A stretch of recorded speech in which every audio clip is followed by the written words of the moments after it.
نحمده تبارك وتعالى بمحامده التي هو لها أهل، وأثني عليه الخير كله كما لا أحصي ثناء عليه.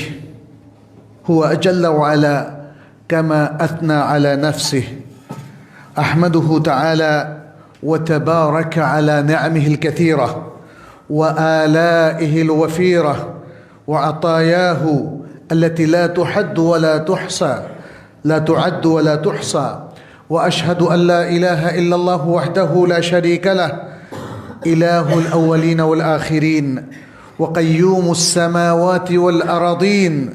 وأشهد أن محمدًا عبده ورسوله وصفيه وخليله وأمينه على وحيه ومبلغ الناس شرعه، الصادق الوعد الأمين، صلى الله وسلم عليه وعلى آله وأصحابه أجمعين. أما بعد، أيها المؤمنون عباد الله، اتقوا الله سبحانه وتعالى وراقبوه في سركم وعلنكم مراقبة من يعلم أن ربه يسمعه ويراه. وتقوى الله عز وجل هي وصية الله للأولين والآخرين ولجميع الأنبياء والمرسلين، كما قال جل وعلا: ولقد وصينا الذين أوتوا الكتاب من قبلكم وإياكم أن اتقوا الله. فاتقوا الله يا عباد الله، اتقوا الله في أنفسكم، اتقوا الله في أولادكم وأزواجكم وعشيرتكم، اتقوا الله في علنكم وسركم أيها المسلمون। আল্লাহ সুবহানাহু ওয়া তাআলা আমাদেরকে তাকওয়ার নির্দেশ দিয়েছেন যেন সর্বাবস্থায় আমরা আল্লাহর তাকওয়া অবলম্বন করি, যেন আমরা মনে রাখি আল্লাহ আমাদেরকে শুনছেন এবং দেখছেন। আমরা যেন আরও স্মরণ করি যে তাকওয়া হচ্ছে আল্লাহ সুবহানাহু ওয়া তাআলার ওয়াসিয়া, নির্দেশ, পূর্ববর্তী সকল মানবের জন্য এবং পরবর্তী সকল মানুষের জন্যে। তাকওয়া আল্লাহর পক্ষ থেকে নির্দেশনা সকল নবী আম্বিয়া রাসূলদের জন্যে, সকল মুমিনদের জন্যে। যেমনটি আল্লাহ সুবহানাহু ওয়া তাআলা সূরাতুন নিসার 131 নম্বর আয়াতে বলেছেন: ওয়ালাকাদ ওয়াসাইনাল্লাযীনা উতুল কিতাবা মিন ক্বাবলিকুম, তোমাদের পূর্বে যারা অতিবাহিত হয়েছে তাদেরকে আমি নির্দেশ দিয়েছিলাম, ওয়া ইয়্যাকুম, এবং তোমাদেরকে নির্দেশ দিচ্ছি, আনিত্তাকুল্লাহ, আল্লাহকে তোমরা ভয় করো, আল্লাহর তাকওয়া অবলম্বন করো। অতএব আজকের এই মহান দিনে আমি শুরুতেই আমার নিজেকে সহ আপনাদের সবাইকে এই ওয়াসিয়ত করছি, আসুন আমরা আল্লাহর মুত্তাকি বান্দা হয়ে যাই, আমরা আল্লাহর তাকওয়া অবলম্বন করি। আল্লাহ আমাদেরকে তার মুত্তাকি বান্দা হিসাবে কবুল করুন, আমিন। সম্মানিত মুসল্লিয়ানে কেরাম, আমরা এখন শাবান মাসের শেষ প্রান্তে অবস্থান করছি। বৎসরের অন্যতম বরকতময় মাস রমাদান মাস সমাগত। রমাদান মাসের প্রোগ্রাম হচ্ছে একটা স্পেশাল প্রোগ্রাম, একটা স্পেশাল ইবাদতের মৌসুম। সিয়াম, কিয়ামুল লাইল, ইতিকাফ, ইফতার, সাহুর এবং আরও অনেকগুলো আমলের চমৎকার একটা সময় হলো রমাদান মাস। রমাদান মাসের অন্যতম একটা উপলক্ষ হচ্ছে রমাদানের পবিত্রতা রক্ষা করা। একজন মুমিন মুসলিম হিসাবে আমরা কিভাবে রমাদানের জন্যে প্রস্তুতি নেব, এর পবিত্রতাটাকে রক্ষা করব, হেফাজত করব, এবং কিভাবে সিয়ামের এই মহান ইবাদত আমাদের সুসম্পন্ন করা উচিত, সেটা আমাদের একটু ভেবে দেখতে হবে। আজকে সে আলোচনাটাই আমরা করব ইনশাআল্লাহ। আল্লাহ সুবহানাহু ওয়া তাআলা স্পষ্টভাবে আল কোরআনের অনেকগুলো আয়াতে রমাদানের সিয়ামের বিষয়টা তুলে ধরেছেন। প্রথমে বলেছেন সিয়াম ফরজ, কুতিবা আলাইকুমুস সিয়ামু কামা কুতিবা আলাল্লাযীনা মিন ক্বাবলিকুম লাআল্লাকুম তাত্তাকুন, তোমাদের উপর সিয়ামকে ফরজ করা হয়েছে যেভাবে তোমাদের পূর্ববর্তী জাতিসমূহের উপর ফরজ করা হয়েছিল, যেন তোমরা তাকওয়া অবলম্বন করো। এবং এর পরের কয়েকটা আয়াতে সিয়ামের কিছু বিধান, কিছু মাসআলা বর্ণনা করেছেন। 185 নম্বর আয়াতে আল্লাহ তাআলা বলছেন: শাহরু রমাদান আল্লাযী উনজিলা ফীহিল কুরআন হুদাল লিন্নাসি ওয়া বায়্যিনাতিন মিনাল হুদা ওয়াল ফুরকান ফামান শাহিদা মিনকুমুশ শাহরা ফালিয়াসুম।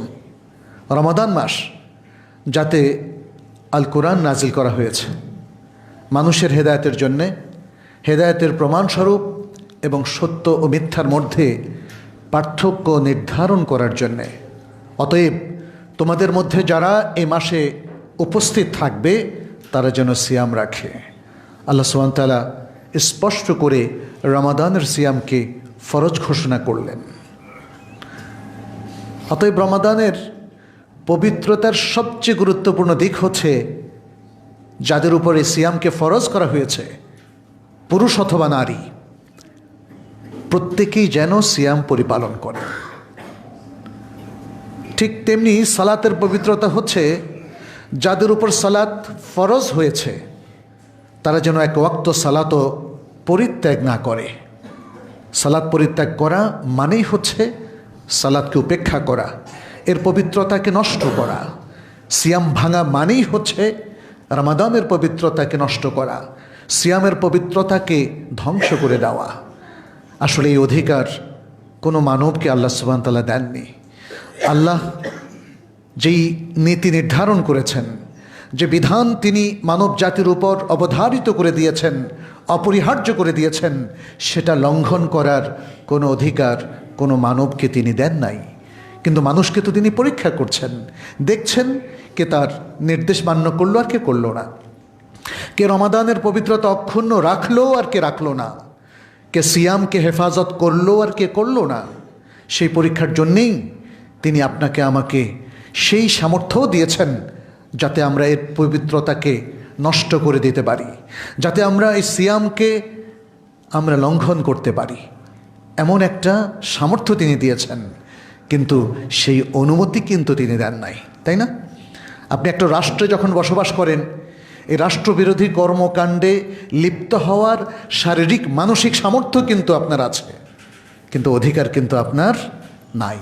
রাষ্ট্র সে অধিকার আপনাকে দেয় না বলেই যখনই প্রমাণিত হবে রাষ্ট্রবিরোধী কোনো কাজে আপনি লিপ্ত হলেন, আপনাকে আইনের আওতায় নিয়ে আসা হবে, আপনাকে শাস্তির আওতায় নিয়ে আসা হবে।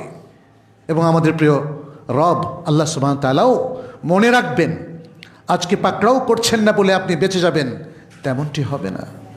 আপনাকেও তিনি আইনের আওতায় রেখেছেন, কিন্তু শাস্তি যখন দেওয়ার সময় আসবে তখন তিনি দেবেন। আর এটাকে আল্লাহর পক্ষ থেকে দুর্বলতা ভাবার কোনো সুযোগ নেই।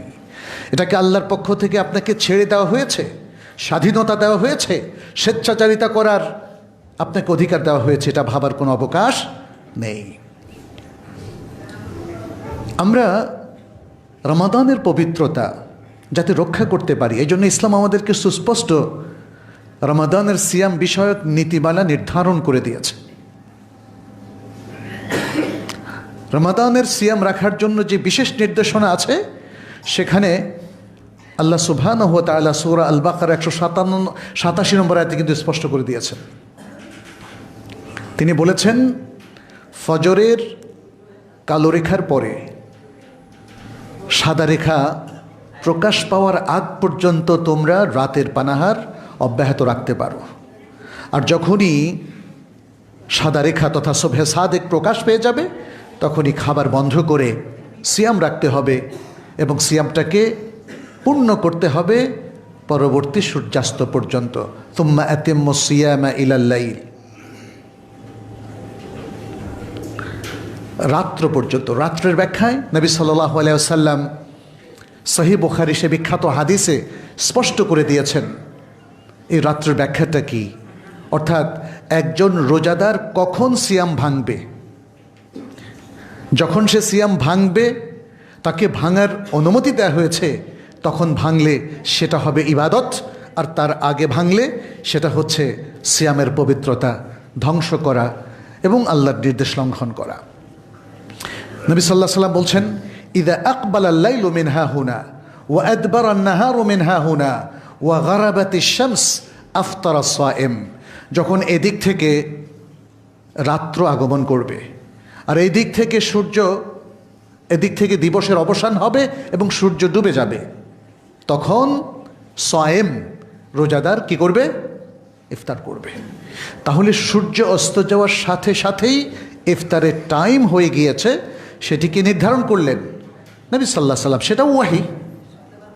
অতএব শিয়া সম্প্রদায় এবং তার আগে ইহুদি সম্প্রদায় তারা ইফতার করতো কখন? রাতে। সূর্য অস্ত যাওয়ার প্রায় ঘণ্টাখানেক পরে তারা ইফতার করত। এটা ইহুদি জাতির ইফতার ছিল, এবং ঘুমার আগ পর্যন্ত তারা খেতে পারত। ঘুমিয়ে গেলে এরপর ঘুম থেকে উঠে আর সাহারি খাওয়ার কোনো সুযোগ ছিল না। এটা মুসলিম উম্মার জন্য আল্লাহর পক্ষ থেকে আরেকটা রিলিফ, আরেকটা চমৎকার বিধান, যাতে সারা রাত সে যখন ইচ্ছা খেতে পারে সুবহ সাদেকের আগ পর্যন্ত। আর তুম্মা আতিম্মু সিয়ামা ইলাল লাইল, এই আয়াতের অপব্যাখ্যা করেছে শিয়া সম্প্রদায়। তারা বলেছে ইফতার সূর্যাস্তের পরে নয়, ইফতার করতে হবে রাতে। প্রায় যখন রাতের লালিমাটা শেষ হয়ে এশার ওয়াক্ত হয়ে যায় তখন তাদের ইফতার। কিন্তু নবী সাল্লাল্লাহু আলাইহি সাল্লাম বুখারীর হাদিসে স্পষ্ট করে দিয়েছেন ইফতারটা হবে কখন? সূর্যাস্তের সাথে সাথে। এবং আরেকটি হাদিসেও তিনি বলেছেন লা ইয়াজালুন নাসু বিখাইরিন মা আজ্জালুল ফিতর, মানুষ ততক্ষণ পর্যন্ত কল্যাণের উপর থাকবে যতক্ষণ তারা ইফতারের সময় হয়ে যাওয়ার সাথে সাথে দ্রুত ইফতার করবে। Because this is the instruction from আল্লাহ।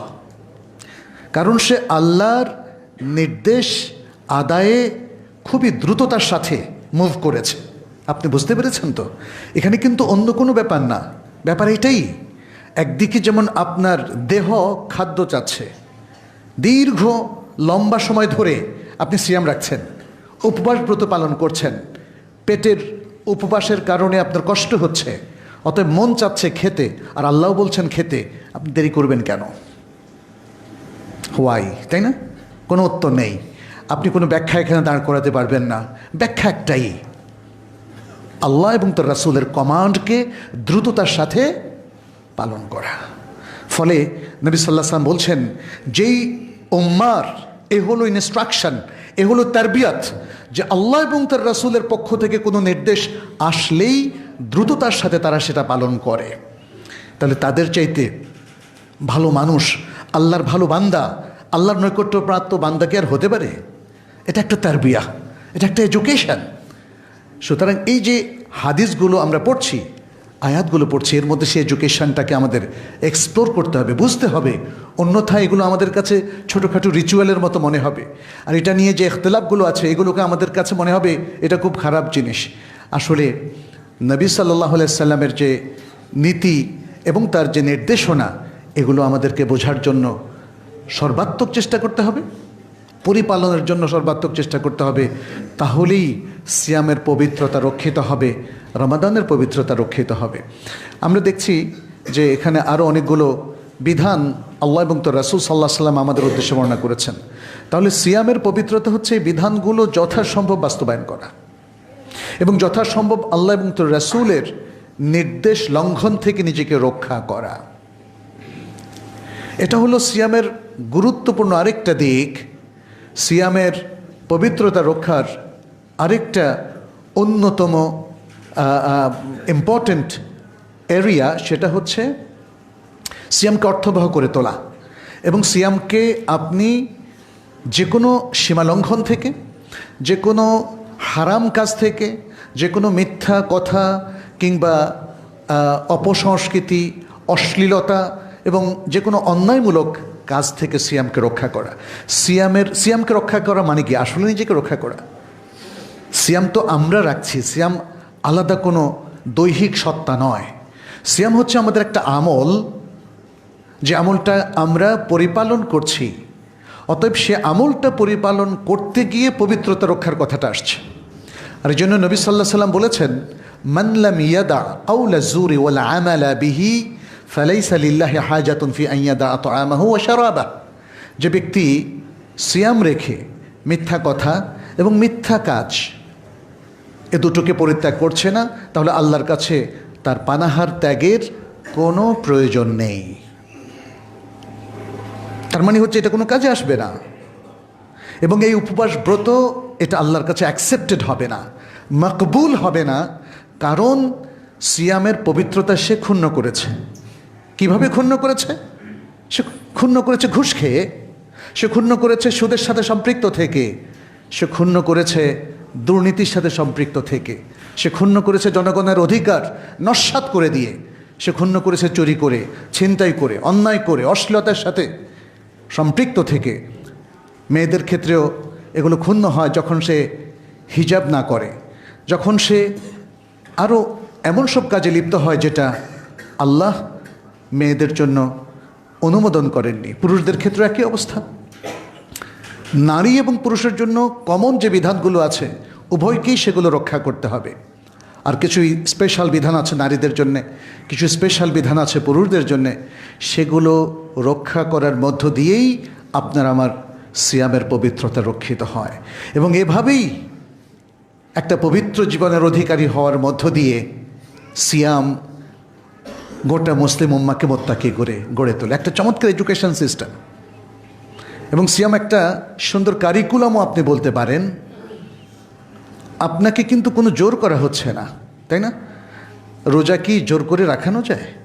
আমরা আমাদের সন্তানদেরকেও তো জোর করে রোজা রাখাতে পারি না। তাহলে আল্লাহও কিন্তু আপনাকে রোজা রাখার এবং ভাঙার দুটো সামর্থ্যই দিয়েছেন, কিন্তু আপনাকে বলেছেন রোজাটা রাখা ফরজ। এটা ইসলামের অন্যতম রোকন, সওম রমাদান, তাই না? ইসলামের চতুর্থ রোকন। ফলে এই রোজা রাখার মধ্য দিয়ে আপনার আমার যে শিক্ষা অর্জন হচ্ছে, যে তাৎপর্য আমরা এ থেকে শিখছি, এবং রোজা রাখার মধ্য দিয়ে নিজেকে যেভাবে গঠন করছি, দেখুন কোনো বিশ্ববিদ্যালয়ও একজন মানুষকে এত দ্রুত পবিত্র জীবনের অধিকারী করে দিতে পারে না। একটা লোক দীর্ঘ সময় ধরে পড়াশোনা করছে, হয়তো পিএইচডিও শেষ করেছে, কিন্তু দেখুন অনেক পিএইচডি হোল্ডার সে কিন্তু তার জীবনে সেই সততা রক্ষা করতে ব্যর্থ হচ্ছে, যেটা সিয়াম আমাদেরকে শিখিয়ে খুব দ্রুত সৎ হয়ে যাওয়ার একটা চমৎকার এডুকেশন দিচ্ছে। নবী সাল্লাল্লাহু আলাইহি সাল্লাম বলেছেন, ইযা কানা ইয়াউমু সাওমি আহাদিকুম ফালা ইয়ারফাথ ওয়ালা ইয়াফসুক ওয়ালা ইয়াজহাল ফাইন সাবাহু আহাদুন আও কাতালাহু ফালিয়াকুল ইন্নী ইমরুউন সাইমুন মাররাতাইন। যদি তোমাদের কেউ সিয়ামের দিনে অবস্থান করে, তাহলে সে যেন কোনো অশ্লীল কথা কাজে লিপ্ত না হয়, এবং সে যেন কোনো পাপাচারে লিপ্ত না হয়, এবং সে যেন মূর্খতাপূর্ণ আচরণও না করে। যদি কেউ তাকে গালি দেয় অথবা তার সাথে লাগতে আসে, তাকে আক্রমণ করে, সে যেন বলে আমি রোজাদার। বারবার যেন বলতে থাকে। হাদিস এসেছে 2 বার, বাট এর অর্থ হচ্ছে আপনি একাধিকবার বলতে থাকবেন। ওই লোককে আপনি বুঝাবেন, আমি তোমার সাথে ঝগড়া করব না, আমি তোমার গালির প্রতি উত্তরে গালি দেব না, আমি তোমার আঘাতের প্রতি উত্তরে আঘাত করব না, প্রতিঘাত করব না। কারণ আমার রাসূল, আমার নবী সাল্লাল্লাহু আলাইহি ওয়াসাল্লাম তিনি আমাদেরকে শিখিয়েছেন, ধৈর্য শিখিয়েছেন, ভদ্রতা শিখিয়েছেন, বিনয় শিখিয়েছেন, ভালো মানুষ হয়ে যাওয়ার নীতিবোধ শিখিয়েছেন। ফলে আজকের এই মহান দিনে, যেদিন আমি সিয়াম পালন করছি আমার রবের আল্লাহর জন্যে, আমি সেই দিন কোনো মানবের সাথে খারাপ আচরণ করব না। আপনি বলুন তো, পৃথিবীর আর কোন শিক্ষা আছে এতটা নীতিবোধ শিক্ষা দেয়?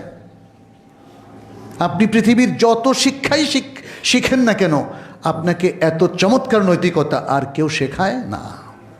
যদি শেখাতো তাহলে আজকে এত বিশ্ববিদ্যালয়, এত লক্ষ লক্ষ শিক্ষা প্রতিষ্ঠান, একটা সুন্দর জাতি আমরা উপহার পেতাম। আমাদের জাতির দুর্ভাগ্য, এই জাগতিক শিক্ষার পেছনে ছুটছে, যেখানে সত্যিকার অর্থে নৈতিকতাটাকে কারিকুলাম থেকে ডিটাচ করে ফেলা হয়েছে, আলাদা করে ফেলা হয়েছে। এখানে শুধু বিজ্ঞান শিক্ষার কথা বলা হচ্ছে, অথচ তার এটিকেটসটা নাই। এখানে ডাক্তারি শিক্ষার কথা বলা হচ্ছে, অথচ ডাক্তারদের এটিকেটসটাকে স্টাবলিশ করার কোনো ব্যবস্থা নাই। এখানে প্রকৌশল শিক্ষার কথা বলা হচ্ছে, অথচ প্রকৌশলীরা সবচেয়ে সৎ প্রকৌশলী কী করে হবে সেই শিক্ষাটা, সেই মোটিভেশনটা এই শিক্ষার মধ্যে নাই। সুবহানাল্লাহ। আপনারা দেখুন না, বাংলাদেশের সরকারি বেসরকারি সেক্টরগুলোতে দুর্নীতি ক্যান্সারের চাইতেও ভয়াবহভাবে এটা ছড়িয়ে পড়েছে কিনা বলে। পবিত্রতা অর্জন কেন এত দুরূহ হয়ে পড়ল বলুন? এত শিক্ষা দীক্ষা, এত পিএইচডি হোল্ডার, প্রায় সবগুলো ইউনিভার্সিটি পিএইচডি, এমফিল, গবেষণা সবই দিচ্ছে, কিন্তু নৈতিক উন্নয়ন দিতে সফল হচ্ছে না। মুসলিমদের নৈতিক উন্নয়ন এবং পবিত্রতা এটা অর্জিত হয় সালাত থেকে। ইন্না সালাতা তানহা আনিল ফাহশাই ওয়াল মুনকার। সালাত নিষেধ করে যে কোনো ফাহশা কাজ, যে কোনো অনৈতিক কাজ, যে কোনো অশ্লীল কাজ এবং মুনকার, অন্যায় কাজ থেকে। কিন্তু আমাদের সালাতগুলো কেন সফল হচ্ছে না? কারণ আমরা সালাতকে তার লক্ষ্যের সাথে অ্যালাইন করছি না। লক্ষ্যহীন সালাত, লক্ষ্যহীন পথ চলা, লক্ষ্যহীন জীবন যাপন, এটা আমাদেরকে নৈতিকতা শূন্য করে দিয়েছে। কিন্তু ইসলাম তো লক্ষ্যভেদী একটা দিন, একটা মহান লক্ষ্যে আপনাকে ইসলাম গড়ে তোলার জন্য বলে। আপনাকে দুনিয়াদার হতে নিষেধ করে, কারণ দুনিয়া কারণ লক্ষ্য হতে পারে না। যেখানে অল্প কদিন পরেই আপনি মারা যাবেন, সেটা কি আমাদের লক্ষ্য হতে পারে? আমাদের লক্ষ্য হতে হবে যেটা পার্মানেন্ট, যেটা দীর্ঘস্থায়ী। আল্লাহ সুবহানাহু ওয়া তাআলা বলছেন, বাল তু'থিরুনাল হায়াতাদ দুনিয়া, বরং তোমরা দুনিয়ার জীবনকে প্রাধান্য দাও। দুনিয়ার বিত্ত বৈভব, দুনিয়ার টাকা পয়সা, দুনিয়ার ক্ষমতা ইত্যাদি সব কিছুকে তোমরা বেশি প্রাধান্য দাও। ওয়াল আখিরাতু খায়রুন ওয়া আবকা, অথচ আখিরাত হচ্ছে অধিক উত্তম, অধিক স্থায়ী, বরং চিরস্থায়ী। এখানে অধিক বলতে কম্পারেটিভ ডিগ্রি বোঝানো হচ্ছে না, সুপারলেটিভ। আখিরাতটা হচ্ছে চিরস্থায়ী। এজন্যে নবী সাল্লাল্লাহু আলাইহি সাল্লাম আমাদেরকে দুনিয়ায় কিভাবে জীবনযাপন করতে হবে সেটা বলে দিয়েছেন, যাতে জীবনটা পবিত্র থাকে। কারণ আপনি যতই দুনিয়ার সাথে জড়াবেন ততই অপবিত্র হবেন। ক্ষমতা, বিত্ত, বৈভব এগুলো আপনাকে কলুষিত জীবনের সাথে কানেক্ট করে দেবে। যেমন অ্যাপস্টিন ফাইলের কথা শুনেছেন না আপনারা? এত সবাই জানে আজকে। দেখেন পৃথিবী যাদের ইশারায় চলে তাদের আখলাকটা দেখেন, তারা পৃথিবীকে চালায়। পৃথিবীর বিশ্ববিখ্যাত নাম করা সব ইউনিভার্সিটি এদের হাতেই তৈরি হয়েছে, কিন্তু এদের কলুষিত জীবনটা দেখেন। এরা কি পারবে পৃথিবীর মানুষকে পবিত্র জীবন দিতে বলেন তো? কখনোই পারবে না। যে নিজে অপবিত্র জীবন যাপন করে সে কখনোই কাউকে পবিত্র জীবন দিতে পারে না। আল্লাহ পবিত্র, তিনি আমাদেরকে পবিত্র জীবন দিতে পারেন। নবী সাল্লাল্লাহু আলাইহি সাল্লাম পবিত্র, তিনি জগৎবাসীকে পবিত্র জীবনের সন্ধান দিয়ে গেছেন, আদর্শ দিয়ে গেছেন। নবী সাল্লাল্লাহু আলাইহি সাল্লামকে পৃথিবীর সকল মানুষ, মুসলিম অমুসলিম নির্বিশেষে সবাই, আপনারা দেখুন, সবাই তাকে পৃথিবীর সর্বকালের সেরা মানুষ হিসাবে স্বীকৃতি দিয়েছে। কারণ এটা মহাসত্য, মহাবাস্তবতা। আর আল্লাহ সুবহানাহু ওয়া তাআলা তাকে স্বীকৃতি দিয়েছেন, বলেছেন ওয়া ইন্নাকা লাআলা খুলুকিন আযীম। আর হে নবী, নিশ্চয় তুমি মহান চরিত্রের উপর অধিষ্ঠিত। সেই নবী সাল্লাল্লাহু আলাইহি সাল্লামের প্রোগ্রাম হচ্ছে এগুলো। মূলত এগুলো আল্লাহর দেওয়া প্রোগ্রাম, নবী সাল্লাল্লাহু আলাইহি সাল্লাম বাস্তবায়ন করেছেন। সালাত, সাওম, যাকাত, হজ, প্রত্যেকটা আমল আমাদেরকে পবিত্র করে। শুধু সিয়াম নয়, যাকাতও আমাদেরকে পবিত্র করে, আমাদের সম্পদকে পবিত্র করে, সম্পদকে হারাম মুক্ত করে। যাকাত এমন একটা চমৎকার ব্যবস্থাপনা যেটা মানবাধিকারকে সবচেয়ে সুচারুভাবে প্রতিষ্ঠিত করে। কারণ মানুষের অর্থনৈতিক অধিকারটা মানুষ সবসময় প্রায়োরিটি দেয়। যাকাত সে অর্থনৈতিক অধিকারকে প্রতিষ্ঠা করে, আর এর মধ্য দিয়েই পুরো মনুষ্য সমাজ পরিশোধিত হয়, পবিত্র হয়। সূরা তাওবার মধ্যে আল্লাহ সুবহানাহু ওয়া তাআলা বলছেন, খুদ মিন আমওয়ালিহিম সাদাকাতান তুতাহহিরুহুম ওয়া তুযাক্কিহিম বিহা। হে রাসূল, তুমি তাদের সম্পত্তি থেকে যাকাত গ্রহণ করো, যাকাত আদায় করো। এই যাকাত তাদেরকে পবিত্র করবে, তুতাহহিরুহুম ওয়া তুযাক্কিহিম বিহা, এবং এর মাধ্যমে তাদেরকে পরিশুদ্ধ করবে। আপনি যদি যাকাত দেন তাহলে আপনি পরিশুদ্ধ জীবনের অধিকারী হবেন। আপনার সম্পদ পরিশুদ্ধ হলে আপনি পরিশুদ্ধ হবেন, কারণ আপনার প্রতিটা আহার্যের মাধ্যমে, প্রতিটা পানি যা আপনি পান করেন অথবা পানীয়, প্রতিটা খাদ্য যা আপনি ভক্ষণ করেন, এর মধ্য দিয়ে আপনার রক্ত মাংস তৈরি হয়, এর মধ্যে দিয়ে আপনার ব্রেনের সেলগুলো গঠিত হয়, এর মধ্য দিয়ে আপনার হার্ট, কিডনি সবগুলো সুস্থ থাকে কিনা বলেন। ফলে আপনার এই শারীরিক অর্গ্যানগুলো যত পবিত্র, পরিশুদ্ধ এবং যত অ্যাক্টিভ থাকবে, আপনি তত পবিত্র অ্যাক্টিভ জীবনের আপনি অধিকারী হবেন। সুবহানাল্লাহ, কি চমৎকার! ইসলাম এই জন্যই বারবার আমাদেরকে অর্গ্যানিক ফুড খেতে বলেছে। তাইয়্যিবাত হচ্ছে অর্গ্যানিক ফুড, অর্গ্যানিক ফুড। অথচ এটাকেও আমরা নষ্ট করেছি, আমরা কোনো জায়গাকে ঠিক রাখি নাই, কারণ পবিত্র জীবনের সন্ধান করি না, পবিত্র জীবনের প্রতিশ্রুতি রক্ষা করি না আমরা। ফলে আজকে পবিত্র জীবন থেকে আমরা সরে পড়েছি, সটকে পড়েছি, ছিটকে পড়েছি আমাদেরই কর্মের কারণে। যেমনটি আল্লাহ সুবহানাহু ওয়া তাআলা বলেছেন, যাহারাল ফাসাদু ফিল বাররি ওয়াল বাহরি বিমা কাসাবাত আইদিন নাস। মানুষের কর্মতৎপরতার কারণে, কার্যক্রমের কারণেই আজকে জলস্থলে সর্বত্র বিপর্যয় দেখা দিয়েছে। কোরআনের আয়াত, কোরআনের আয়াত। আর এই বিপর্যয় আমাদেরকে পবিত্রতা থেকে ডিটাচড করে ফেলেছে, বিচ্ছিন্ন করে ফেলেছে। ফলে আজকে সামাজিক অধঃপতনের মুখোমুখি আমরা। আমাদের সমাজ তো শুধু একটা অংশ নয়, এই সমাজের মধ্যে আছে ব্যক্তিগত জীবন, পারিবারিক জীবন, সামাজিক জীবন, ব্যবসা বাণিজ্য, লেনদেন এবং রাজনৈতিক জীবন। প্রত্যেকটা জায়গায় আপনি দেখুন আজকে অধঃপতনের কোনো শেষ নাই, ইন্ডলেস অধঃপতন আপনি বলতে পারেন। ওই জায়গা থেকে প্রিয় ভাইয়েরা আমাদের উঠে আসতে হবে। আল্লাহ সুযোগ করে দিয়েছেন, আবারও আমাদেরকে রমাদান তিনি উপহার হিসাবে দিলেন, প্রতি বছরে দিয়ে থাকেন। তারই ধারাবাহিকতায় আমাদের যাদেরকে এবার হায়াত দিলেন, দেখবেন যে রমাদানের আগে অনেকে মারা যাবে, তাই না? মৃত্যু তো প্রতিদিনই হয়, আরও বেশ কয়েকদিন বাকি আছে। অতএব নিশ্চিত বলা যায় যারা আজকে অবস্থান করছে বিশ্বে, তাদের সবাই সামনের রমাদানটাও পাবে না। যদি পান, তাহলে আপনাদের কাছে আমাদের আবেদন, আহ্বান, সুযোগটাকে গ্রহণ করুন। পবিত্র জীবন তৈরির জন্যে এই মহা সুযোগটাকে গ্রহণ করুন, নিজেকে পবিত্র করে তুলুন। ওয়াল্লাহি আমি আপনাদেরকে বলছি, আপনি ঠকবেন না, আপনি কিছু হারাবেন না। যদি কোনো মানুষ বিশ্বের যেখানেই থাকুক না কেন, সে পবিত্র জীবনের অধিকারী হয়, সে সবচেয়ে সৌভাগ্যবান, সবচেয়ে সৌভাগ্যবান। আজকের মানুষ মনে করে তার বিত্ত বৈভব দিয়ে তার সৌভাগ্যকে সে বিচার করে, মেজার করে। এটা ঠিক না। কত মানুষ কত হাজার হাজার কোটি টাকার মালিক, কিন্তু পালিয়ে বেড়াচ্ছে, নিরাপত্তাহীনতায় ভুগছে, কষ্টের জীবন যাপন করছে, করছে কিনা বলুন? তাহলে এই বিত্ত বৈভব আমাদের কি কাজে আসলো? আজকে যদি আপনি সৎ থাকেন, আপনাকে পালাতে হবে না। আপনি যদি সৎ থাকেন, আপনাকে দুর্নীতির কালিমা কেউ লেপন করতে পারবে না। যদি করেও সেটা মিথ্যা প্রমাণিত হবে। আপনি আপনার আল্লাহর কাছে ক্ষমা পাবেন, পুরস্কৃত হবেন, দুনিয়া এবং আখিরাতের সবচেয়ে সাহসী পুরুষে পরিণত হবেন। মনে রাখবেন, সবচেয়ে সাহসী সেই মানুষ যে পবিত্র জীবনের অধিকারী, যার জীবনে দুর্নীতি নেই, অন্যায় নেই, জুলুম নেই। যদি থাকে, সে সেটাকে আবার তওবা ইস্তিগফারের মাধ্যমে মিটমাট করে ফেলেছে। মানুষের অধিকার ক্ষুণ্ণ করলে সে মানুষের অধিকার ফেরত দিয়েছে, অথবা তাদের কাছ থেকে ক্ষমা নিয়ে ফেলেছে। এই যে সুন্দর জীবন, এই জীবনটা সমাজের ইকোসিস্টেমটাকে অ্যাক্টিভ রাখে।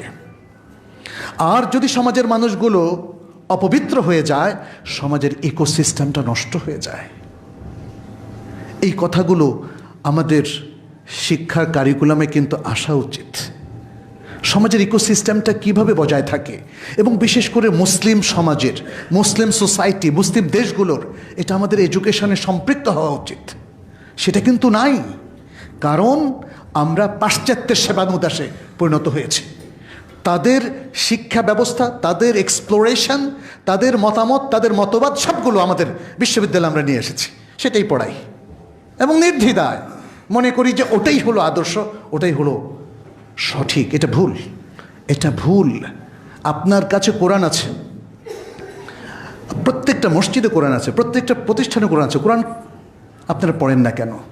আপনারা যারা সোশ্যালজি পড়ান, সোশ্যাল সায়েন্স পড়ান, ইকোনমিক্স পড়ান, পলিটিক্যাল সায়েন্স পড়ান, আপনারা কোরআনের সাথে মিলান না কেন? আপনার ভেতরে কি ন্যূনতম ঈমানও তাহলে নেই?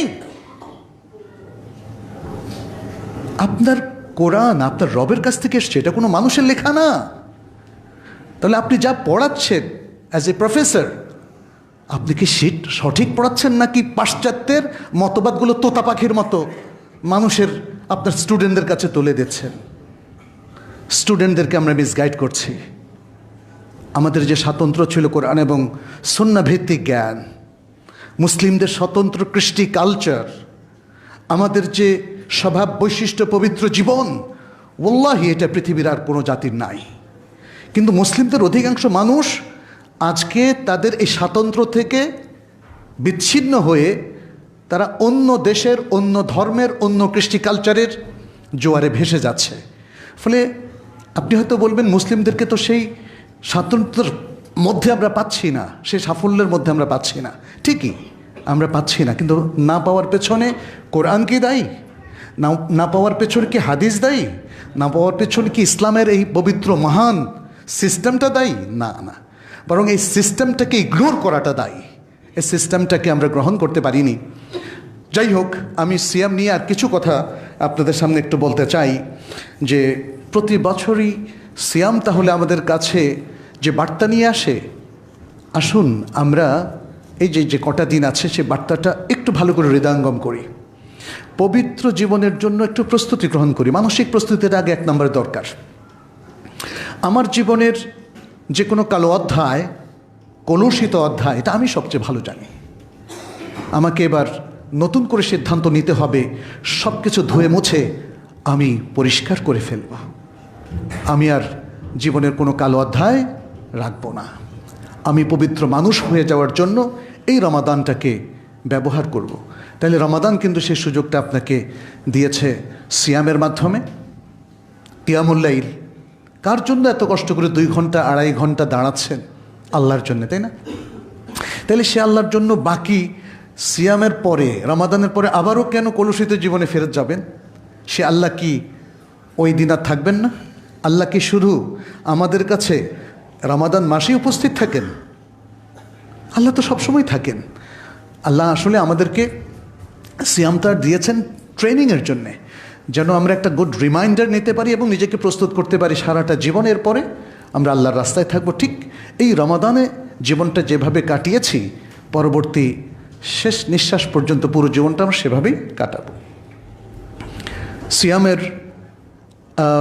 কথা আমরা বলেছি। এর মধ্যে দেখেন, সিয়াম হলো যেটাকে আরবিতে বলা আল ইমসাক, কোনো কিছু না করা। এজন্য না করাটাকে সিয়ামে ফোকাস করা হয়েছে, কারণ মানুষ করেই কিন্তু অপবিত্র হয়। মানুষ করেই, কাজ করেই অপবিত্র হয়, না করে অপবিত্র হয় না। কিভাবে? সে মিথ্যা কথা বলে অপবিত্র হয়, সে ঘুষ খেয়ে অপবিত্র হয়, সুদের সাথে সম্পৃক্ত থেকে অপবিত্র হয়, সে জেনা ব্যভিচার করে অপবিত্র হয়, নাচ গান কনসার্টে গিয়ে সে অপবিত্র হয়, ইত্যাদি আরও যত দেখবেন যে সব কিছু করা। সিয়াম আমাদেরকে বলছে না খাওয়া, না পান করা, এমনকি স্বামী স্ত্রী যাদের মেলামেশাটা বৈধ ছিল সেটাও নির্দিষ্ট সময় না করা। তাহলে না করার উপর একটা এডুকেশন দেওয়া হচ্ছে, যাতে করে সকল হারাম না করার একটা চমৎকার প্রশিক্ষণ আমরা নিতে পারি। আর এর মধ্যেই পবিত্রতা নিহিত, এর মধ্যেই পবিত্রতা নিহিত। যদি আপনি শরাব পান না করেন, যদি আপনি জেনা ব্যভিচারে সম্পৃক্ত না হন, যদি আপনি ছেলে মেয়ের এই যে একসাথে থেকে ফ্রি মিক্সিংয়ের মধ্যে থেকে নিজের জীবনকে কলুষিত না করেন, যদি আপনি নাচ গানের মধ্যে নিজেকে না ডুবিয়ে রাখেন, ইত্যাদি আরও যত কিছু আছে, তাহলেই তো আপনার জীবনটা পবিত্র হয়। তাহলে জীবনের পবিত্রতা অনেক কিছু না করার মধ্যে। এই মূল মন্ত্রটা আমাদের একটু মাথায় রাখতে হবে, তাই না? পৃথিবীর অধিকাংশ মানুষ আজকে অপবিত্রতার সাথে জড়িত হয়েছে, অপবিত্র জীবন যাপন করছে, সেটা নানা খারাপ কাজ করার কারণে বা খারাপ কাজে, অপবিত্র কাজে সম্পৃক্ত হওয়ার কারণে। আল্লাহ সুবহানাহু ওয়া তাআলা দেখেন সিয়ামটাকে আরও অনেকগুলো জিনিস দিয়েছেন যাতে আপনি কমপ্লিটলি পবিত্র হয়ে যেতে পারেন। কমপ্লিট পবিত্র কিভাবে হয়? কমপ্লিট পবিত্র হয় যখন কোনো মানুষ অতীত জীবনে প্রচুর ভুল করেছে, পাপ করেছে, এখন এমন একটা প্রোগ্রাম তার জানা দরকার যে প্রোগ্রামের মধ্য দিয়ে সে সবগুলোকে ক্লিন করে ফেলতে পারবে। সিয়াম হচ্ছে সেই ক্লিনিং মেথডোলজি অথবা ক্লিনিং অ্যাকশন। 3টা হাদিস বলি, সহিহ বুখারী এবং মুসলিমের। আবু হুরায়রা রাদিয়াল্লাহু তাআলা আনহু থেকে বর্ণিত, নবী সাল্লাল্লাহু আলাইহি ওয়াসাল্লাম বলেছেন মান সামা রমাদানা ঈমানান ওয়া ইহতিসাবান গুফিরা লাহু মা তাকাদ্দামা মিন যামবিহি। যে ব্যক্তি রমাদানের পুরো সিয়াম, এই সিয়াম সাধনাটা সে করবে পূর্ণ ঈমানকে প্রোটেক্ট করে এবং আল্লাহরই কাছে সওয়াব পাওয়ার, রিওয়ার্ড পাওয়ার আশায়, তাহলে তার পূর্বের সকল পাপকে ক্ষমা করে দেওয়া হবে। মান কামা লাইলাতুল কদরি মান কামা রমাদানা ঈমানান ওয়া ইহতিসাবান গুফিরা লাহু মা তাকাদ্দামা মিন যামবি। এখানে আগে বলা হয়েছে সিয়াম, আর এটা বলা হচ্ছে পুরো রমাদান জুড়ে যে কিয়ামুল লাইল করবে, সালাতুত তারাবিহ এবং তাহাজ্জুদ পড়বে, তাহলে তার পূর্বের সকল পাপকে ক্ষমা করে দেওয়া হবে। এবং তৃতীয় হাদিসটা হচ্ছে রমাদানের শেষ 10 দিন কেন্দ্রিক। বলা হচ্ছে মান কামা লাইলাতুল কদরি ঈমানান ওয়া ইহতিসাবান গুফিরা লাহু মা তাকাদ্দামা মিন যামবিহি। যে ব্যক্তি লাইলাতুল কদরের অনুসন্ধানে এই দশকের 10 রাত্রিকে কাজে লাগাবে, তাহলে তার ঈমানের সাথে এবং সওয়াবের আশায় তার পূর্বের সকল পাপকে ক্ষমা করে দেওয়া হবে। পবিত্র হলো কি হলো না প্রিয় ভাইয়েরা? অবশ্যই পবিত্র, তাই না? আপনি পাপ থেকে পবিত্র হয়ে গেলেন। শুধু একটা জিনিস মনে রাখতে হবে, তওবা, এটার সাথে তওবার একটা সম্পর্ক রয়েছে। এই জন্য আমরা বলি সিয়ামের আগেই আপনি তওবা করে ফেলুন, আগের পাপ থেকে মুক্ত হন, আর বাকি পাপ থেকে সিয়াম আমাদেরকে মুক্ত হওয়ার ব্যবস্থা করে দেবে। তওবার জন্য 4টা শর্ত, 3টা কমন আর একটা স্পেশাল। একটা হলো যে পাপগুলো ইতিমধ্যে হয়ে গেছে তার জন্য অনুতপ্ত হওয়া। দ্বিতীয় হচ্ছে সেগুলোকে এখনই অ্যাবস্টেইন করা, তরক করা, ছেড়ে দেওয়া, বর্জন করা। তৃতীয় হচ্ছে ভবিষ্যতে আর করবো না বলে আল্লাহর কাছে অঙ্গীকার করা। আর চতুর্থটা হচ্ছে মানুষের অধিকার সম্পর্কে। যদি কারো কোনো অধিকার আমরা নষ্ট করে থাকি, তাহলে সে অধিকার তাকে ফেরত দেওয়া অথবা তার কাছ থেকে ক্ষমা চেয়ে নেওয়া। এরপর কি আর কিছু থাকে? এরপর কিছু থাকে না। তাহলে ইসলামের এই মহান ইবাদতগুলো আমাদেরকে পবিত্র হওয়ার একদম আক্ষরিক প্রোগ্রামই আমাদের সামনে উপস্থাপন করেছে। আপনারা জানেন হজও পবিত্র হওয়ার আরেকটা গুরুত্বপূর্ণ ইবাদত। নবী সাল্লাল্লাহু আলাইহি ওয়াসাল্লাম বলেছেন, যে ব্যক্তি হজ করলো, হজের মধ্যে কোনো অশ্লীল কথা কাজে লিপ্ত হলো না এবং কোনো ধরনের পাপাচারে লিপ্ত হলো না, সে তার মা যেদিন তাকে প্রথম প্রসব করে সেরকম নিষ্পাপ হয়ে সে ফিরে আসলো। ইসলামের এই প্রোগ্রামগুলো হচ্ছে পবিত্র হওয়ার প্রোগ্রাম। এগুলো শুধুমাত্র রিচুয়াল নয়, এগুলো এমন কিছু আনুষ্ঠানিকতা যা মানুষকে প্রতিনিয়ত পবিত্র জীবনের সন্ধান দেয়, পবিত্র হতে উদ্বুদ্ধ করে। অতএব আমি আপনাদেরকে বলবো, সম্মানিত উপস্থিতি, মুসল্লিয়ানে কেরাম, আসুন এই সুযোগটা আমরা গ্রহণ করি। সিয়ামটা যেভাবে আমাদের রাখা উচিত সেভাবে যদি আমরা রাখার সর্বাত্মক চেষ্টা করি, তাহলেই আমরা এই পবিত্র জীবনের অধিকারী হতে পারবো ইনশাআল্লাহ। এখানে মনে রাখতে হবে, ইবাদত যখন আমরা করতে যাচ্ছি, আমাদের অন্তরে 2টো জিনিস একটু গেঁথে নিতে হবে। এক, যেন আমরা যে কোনো ভালো কাজ শুরু করি ওটা 2-3 দিন পরে বন্ধ না করি। আমরা যেন এটাকে কন্টিনিউ করতে গিয়ে যে কষ্ট হয় তার উপর সবর করি। অন্তরকে সেভাবে রেডি করতে হবে। আমাদের একজন বিখ্যাত স্কলার বলেছিলেন, আলাজতু কিয়ামাল লাইলি সানাতান সুম্মা তামাত্তা'তু বিহি 20 সানা। আমি 1 বছর ধরে রাতের কিয়ামুল লাইল দিয়ে নিজেকে ট্রিটমেন্ট করেছি, নিজের চিকিৎসা করেছি, কিন্তু পরবর্তীতে অভ্যস্ত হয়ে গেছি এবং 20 বছর ধরে আমি কিয়ামুল লাইল টানা চালিয়ে যেতে পেরেছি। সুবহানাল্লাহ। এইভাবে একটা চিন্তা আগে মাথায় রাখতে হবে, মনে রাখতে হবে, সিদ্ধান্ত আকারে নিজের মধ্যে রাখতে হবে। দ্বিতীয় হচ্ছে, এই যে ইবাদতগুলো আমরা পালন করছি, কেন করছি, এই উত্তরটা একটু নিজের সাথে রাখতে হবে। বাবা মাকে দেখে, নাকি সমাজের লোকদেরকে খুশি করার জন্যে, নাকি আল্লাহকে খুশি করার জন্যে, নাকি আল্লাহর জন্যে? তাহলে যে আল্লাহর জন্য 1 মাস ইবাদত করলাম, সে আল্লাহ তো আমার পুরো জীবন, এর সময় তো থাকবেনই, আমার মৃত্যুর পরেও সে আল্লাহ থাকবেন। বরং আল্লাহ চিরঞ্জীব, হাইয়ুন লা ইয়ামুত, তিনি চিরঞ্জীব, তার কোনো মৃত্যু নেই। তাহলে সেই চিরঞ্জীবের জন্য ইবাদতটাও আমাদের চিরস্থায়ী ইবাদতে পরিণত করতে হবে। যদি সেভাবেই করি, তাহলে মনে রাখবেন এই সিয়ামটা আপনার উপর চিরস্থায়ী প্রভাবে পরিণত হবে। সেভাবেই আমাদের নিজেদেরকে প্রস্তুত করতে হবে। আপনি যে বলছেন আল্লাহর প্রশংসায়, সুবহানা মান লা ইয়াকুল ওয়া লা ইয়াশরাব, সে মহান আল্লাহর পবিত্রতা ঘোষণা করছি, যিনি ভক্ষণও করেন না, পানও করেন না। তাহলে এই যে কথাটা বললেন, এটা শুধু মুখে মুখে বললে হবে না। সুবহান আল্লাহ বলি আমরা, তাই না? অনেকে সুবহান আল্লাহর অর্থটাও ভালো করে জানে না, খুব দুর্ভাগ্যজনক। অন্তরে এই কথাগুলোর প্রভাব তখন পড়বে যখন এগুলোকে আপনি কম্প্রিহেন্ড করবেন, যখন আপনি হৃদয়ঙ্গম করবেন। অতএব এই যে ইবাদতগুলো, ইবাদতের সিগনিফিকেন্সগুলো, তাৎপর্যগুলো, গুরুত্বগুলো আমাদের একটু হৃদয়ঙ্গম করা উচিত। আর কিভাবে আমাদের জীবনটাকে এত চমৎকার একটা ট্রান্সফরমেশনের মধ্য দিয়ে অপবিত্র থেকে পবিত্র জীবনে স্থানান্তরিত করে, সেটাও একটু আমাদেরকে রিয়ালাইজ করতে হবে, একটু বুঝতে হবে। এই বুঝের মধ্য দিয়ে আশা করি যে আমাদের প্রোগ্রামগুলো, এই যে সালাত পড়ছি, সেই ফজরে, শীতের ফজরে কষ্ট করে সালাত পড়ছি ঘুম থেকে উঠে, এটা আপনার জীবনে বিশাল প্রভাব ফেলবে। 5 ওয়াক্ত সালাত পড়ছেন, এটা আপনাকে ভালো মানুষে পরিণত করে দেবে। আপনি রমাদানের সিয়াম রাখছেন, এটা আপনাকে এই সমাজের সবচেয়ে বেশি ভালো মানুষে পরিণত করবে, মুত্তাকি মানুষে পরিণত করবে, আল্লাহর নৈকট্যপ্রাপ্ত বান্দায় পরিণত করবে, হারাম থেকে বেঁচে থাকা একজন ভালো মানুষে আপনাকে পরিণত করবে, ইত্যাদি। আরও অনেক আলোচনা ছিল, আমরা পরে কোনো এক সময় করব। শুধু আপনাদের প্রতি আহ্বান এটাই যে আসুন, রমাদান যে পবিত্রতার প্রতিশ্রুতি দিয়েছে, সে পবিত্রতা রক্ষা করাটা যেহেতু আমাদেরই হাতে, আমরা যদি সর্বাত্মক চেষ্টা করি, তাহলে অবশ্যই রমাদানের এই চমৎকার বিশ্ববিদ্যালয় থেকে, এটাকে বিশ্ববিদ্যালয় আপনি বলতেই পারেন, তাই না? এই বিদ্যালয় থেকে আমরা প্রয়োজনীয় শিক্ষা আহরণ করতে পারবো। আল্লাহ আমাদের সবাইকে তৌফিক দান করুন। সামনের রমাদানকে সার্থক করে এবং সুন্দরভাবে সিয়াম সাধনা করে আমরা বাংলাদেশের সকল মুসলিম যেন আল্লাহর প্রিয় মানুষে পরিণত হয়ে যায়, পবিত্র জীবনের অধিকারী হয়ে যায়, সমাজটাকেও পবিত্র করে ফেলি। আল্লাহ আমাদেরকে সে তৌফিক দান করুন, আমিন। আকুলু কাউলি হাদা ওয়া আস্তাগফিরুল্লাহ লি ওয়া লাকুম ওয়া লিসাইরিল মুসলিমিনা ফাস্তাগফিরুহু ইন্নাহু হুয়াল গফুরুর রহিম।